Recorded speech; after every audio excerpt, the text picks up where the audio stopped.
এখানে আসলে মৌখিক বিষয় না, ওয়ার্কার বিষয় না। আমাকে যখন বলেছেন আমি বলেছি ঠিক আছে, আমার সাধ্য মতো যতটুকু চেষ্টা করে কাজটা আপনাদের সহযোগিতা করা যায় আমি সেটুকু করবো। কি আজব ব্যাপার, টেন্ডারে অংশ না নিয়ে ডাকসু নির্বাচনের ব্যালট ছাপানোর কাজ পেয়েছেন, নেই কোনো ওয়ার্ক অর্ডারও। তারপরও নীলক্ষেত থেকেই ছেপেছেন ৮৬,২৪৩টি ব্যালট। আপনারা ব্যালট কতগুলোর কাজ করেছেন? তিনটা কেন্দ্রে মানে আমরা ৮৬,২৪৩টা ব্যালটের কাজ করছি। আবার যে প্রতিষ্ঠানকে ঢাকা বিশ্ববিদ্যালয়ে কাজ দিয়েছেন তারও কোনো নিবন্ধন নেই। এমআরএম কোম্পানির নামে তো নাই নাকি? নাই, এই নামে নাই। এ যেন পুরো এক গোলক ধাঁধা। তবে ধাঁধার বাধাকে অতিক্রম করাই অনুসন্ধানী সাংবাদিকের কাজ। পুরো অনুসন্ধানে টিম আন্ডারকভার মেড বাই নীলক্ষেতের পেছনের গল্প জানাবে আপনাদের। কতগুলো ব্যালট ছাপিয়েছেন জালাল সাহেবের প্রেস? প্রায় ৪৮,০০০ মালের মতো আমার বিল পাইছেন। এইটা তো বড় কাগজ দিচ্ছে, যে এরকম একটার মধ্যে দুইটা। তাইলে তো আপনার ৪৮,০০০ হ্যাঁ গুণন দেই, তাহলে আপনার আসলে হচ্ছে ৯৬,০০০। হ্যাঁ, তো ওইরকমই হবে। আপনার মোট ৯৬,০০০। হ্যাঁ, কাজটা কাজটা পাইছেন, হেরে দিয়ে পাঠান, সাংবাদিকের কাছে পাঠান, হেরে এইগুলি করতে আপনি যার কাছটা কাজটা নিছেন। তার জবানিতে উঠে আছে ছাপানো ব্যালট কাটিং হয়েছে নীলক্ষেতের আরেকটি দোকান মক্কা পেপার হাউসে। সন্ধ্যা ৭টা ৮টার দিকে এখান থেকে নিয়ে গেছে। এইখান থেকে কোথায় নিচ্ছে আর আপনি জানেন? ওই কাটিং করে। আর যে সাপ্লাইয়ের কাজ করছে উনি, ওনার নাম হলো ফেরদৌস। ওই ভিতরে জালাল নাম, প্রেসের মালিকের নাম হলো জালাল। এই দোকানটিতে কাটা হয় A4 সাইজের ব্যালট পেপার। যার মাল সে ফেরদৌস ভাই, এটা তো সেন্সিটিভ জিনিস, এই জন্য আমরা রাত্রে কাটছি ১টা থেকে ১:৩০, সকাল ৯টা বাজে আইসা লয়ে গেছে। মক্কা মূলত কতগুলো ব্যালট পেপার কাটিং এর দায়িত্ব পান? এই মেশিনে মালগুলো কাটা হয়েছে, আর মালগুলো রাখা হয়েছে এই জায়গায় ২২ রিং, আপনার ৮৮,০০০-এর মতো।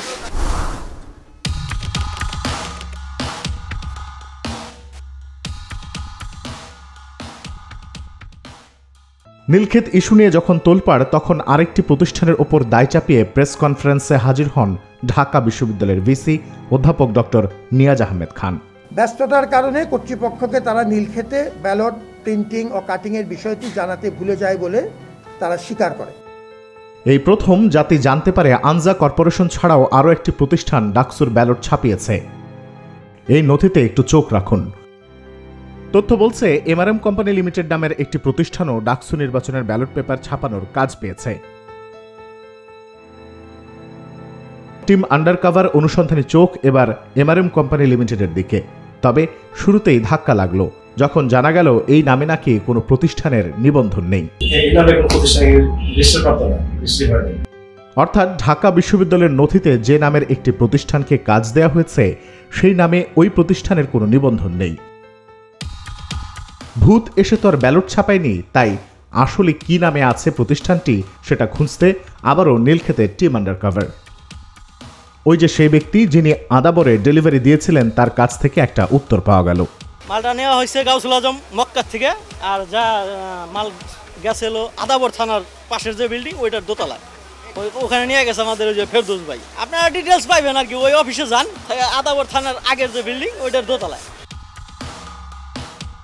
মোহিতের কথায় রাজধানীর আদাবর থানা সংলগ্ন একটি ভবনের দ্বিতীয় তলায় স্ক্রিনিং সংক্রান্ত কাজের জন্য ডেলিভারি দেওয়া হয়েছিল ডাকসুর ব্যালট পেপার। আর শুরু থেকে শেষ পর্যন্ত পুরো কাজটির তদারকি করেন ফেরদৌস ওয়াহিদ নামের এক ব্যক্তি। নির্ধারিত ঠিকানায় এমআরএম লিমিটেড নামক প্রতিষ্ঠানের কোনো সাইনবোর্ড খুঁজে পাওয়া গেল না। দ্বিতীয় তলায় যেখানে অফিসটি থাকার কথা সেটিও পাওয়া গেল বন্ধ অবস্থায়।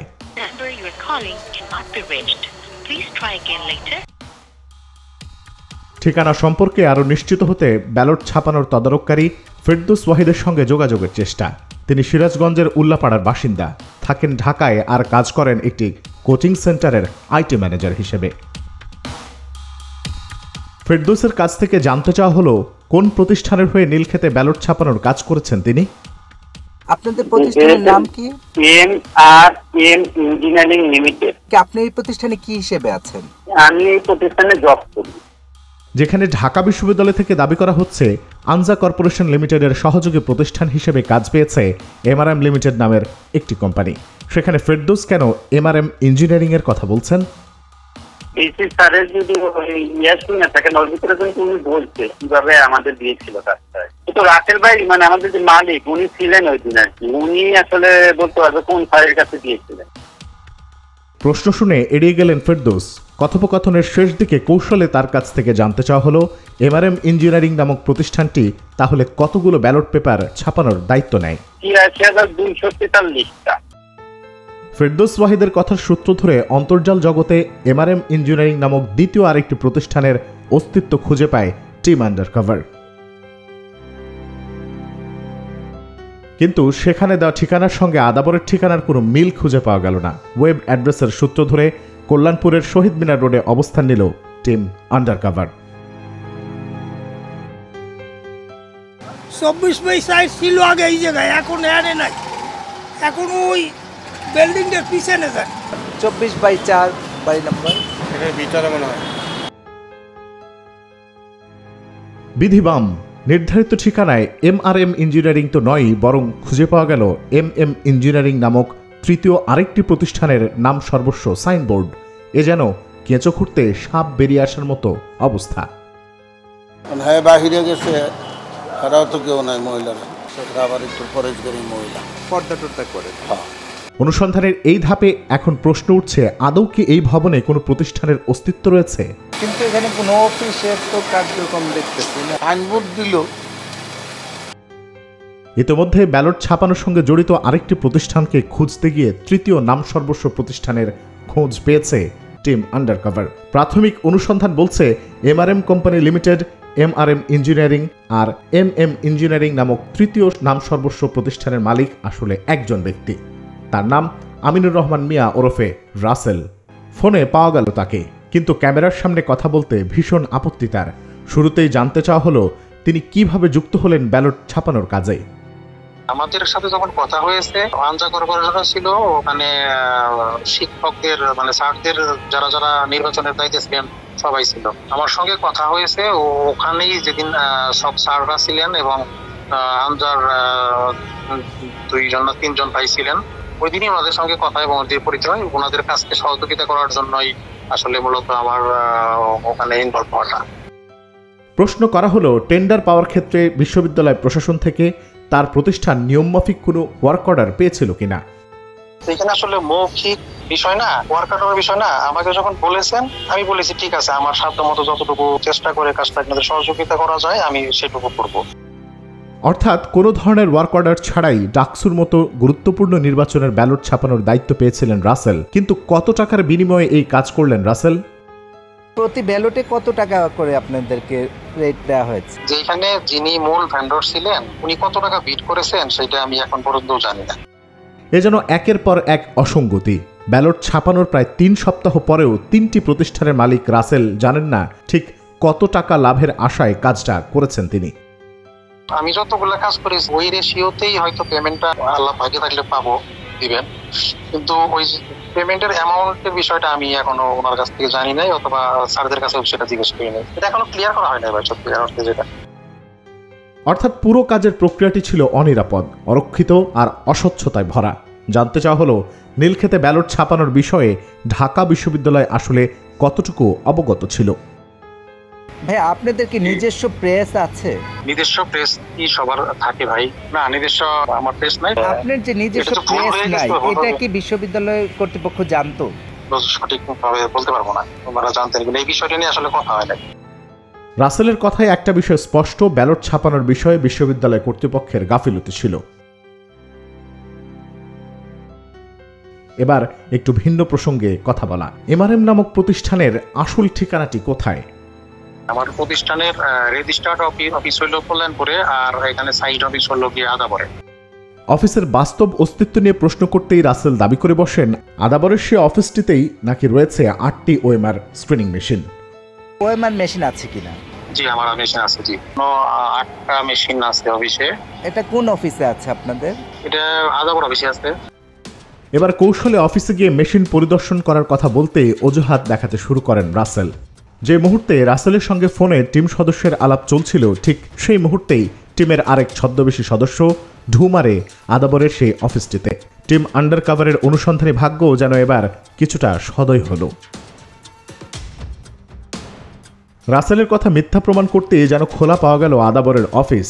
অফিসের ভেতরের অবস্থানরত জনৈক হুমায়ুন কবির নামক এক ব্যক্তির কাছে জানা গেল, সাবলেট ভাড়া নেওয়া অফিসটির একটি কক্ষে মাঝে মাঝেই বসেন রাসেল।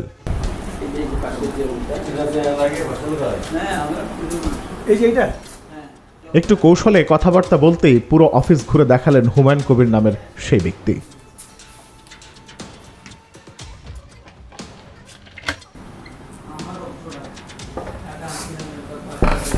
প্রিয় দর্শক, গোপন ক্যামেরায় কাঁপা কাঁপা চোখে আপনারাও দেখুন, পুরো অফিসের কোথাও নেই সেই 8টি ওএমআর মেশিন কিংবা ব্যালট পেপার সংক্রান্ত স্ক্রিনিং মেশিনের অস্তিত্ব। অর্থাৎ প্রতিষ্ঠান নিয়ে রাসেল যে মিথ্যাচার করেছেন সেটা তার কথোপকথনেই স্পষ্ট। পুরো বিষয়টি সম্পর্কে এখন সবচেয়ে ভালো বলতে পারবে ঢাকা বিশ্ববিদ্যালয় কর্তৃপক্ষ। প্রথমে আমরা বিশ্ববিদ্যালয় রেজিস্ট্রারের সঙ্গে কথা বলি। ওপেন টেন্ডার দেওয়ার পরে সেখানে একটি মাত্র দরদাতা আবেদন করেছিল। আমরা ওয়ার্ক অর্ডার দিয়েছি একজনকে, যেহেতু আবেদনই করেছি, টেন্ডার পড়েছিল একজন। প্রশ্ন ওঠে, নির্বাচনের ব্যালট পেপার ছাপানোর সঙ্গে জড়িত দুটি প্রতিষ্ঠান নিয়ে এমন বিভ্রান্তি সৃষ্টির দায় আসলে কার? নির্বাচন পরিচালনার জন্য যে কমিশন গঠন হয়, ঢাকা বিশ্ববিদ্যালয়ে অবশ্য কমিশন নয়, এখানে একটা চিফ রিটার্নিং অফিসার এবং অন্যান্য রিটার্নিং অফিসার থাকেন। সম্পূর্ণ দায় দায়িত্বটা নির্বাচন সুন্দর সুষ্ঠুভাবে পরিচালনা করার জন্য নির্বাচন সংক্রান্ত সংশ্লিষ্ট যাবতীয় কাজকর্ম পরিচালনার দায়িত্ব নির্বাচন কমিশনের। বিশ্ববিদ্যালয়ের সর্বোচ্চ অভিভাবক ভিসির সঙ্গে কথা বলার চেষ্টা করে টিম আন্ডারকভার, কিন্তু সেখানে আমরা ব্যর্থ হই। তবে কথা হয় বিশ্ববিদ্যালয়ের জনসংযোগ পরিচালকের সঙ্গে। এই সমস্যাটা তো মূলত এই ইনফরমেশন গ্যাপের কারণে হয়েছে, তাই না? কারণ আমাদের বিশ্ববিদ্যালয় প্রশাসন থেকেও তাদের সঙ্গে ওভাবেই হচ্ছে যে কথাবার্তা বলা হয়েছে, বিশ্ববিদ্যালয় হয়তো একটা আইনি পদক্ষেপ তাদের বিরুদ্ধে নিতে পারে আর কি। এখন প্রশ্ন হচ্ছে, অরক্ষিত ও অনিরাপদভাবে নীলক্ষেতে ব্যালট ছাপানো নিয়ে নিউজ 24-এর অনুসন্ধানী প্রতিবেদন নিয়ে বিশ্ববিদ্যালয় কর্তৃপক্ষের মন্তব্যই বা কি? বিশ্ববিদ্যালয় প্রশাসন এই রিপোর্ট অথবা এই রিপোর্টকে কেন্দ্র করে কোনো ধরনের মন খারাপ অথবা এটাও বিশ্ববিদ্যালয় প্রশাসন করছে না। এটা গতকালকে ভিসি ক্লিয়ার করছেন। আমি এই রিপোর্টকে হচ্ছে যে মানে সর্বোচ্চ একটা মার্কস দিব। বিষয়টি সম্পর্কে আরও ভালোভাবে জানতে আমরা যোগাযোগ করি একজন রিটার্নিং কর্মকর্তার সঙ্গে। ডাকসুর মতো নির্বাচনে কিভাবে ভূঁইফোড় প্রতিষ্ঠান কাজ পেল সে বিষয়েও তিনি প্রশ্ন তোলেন।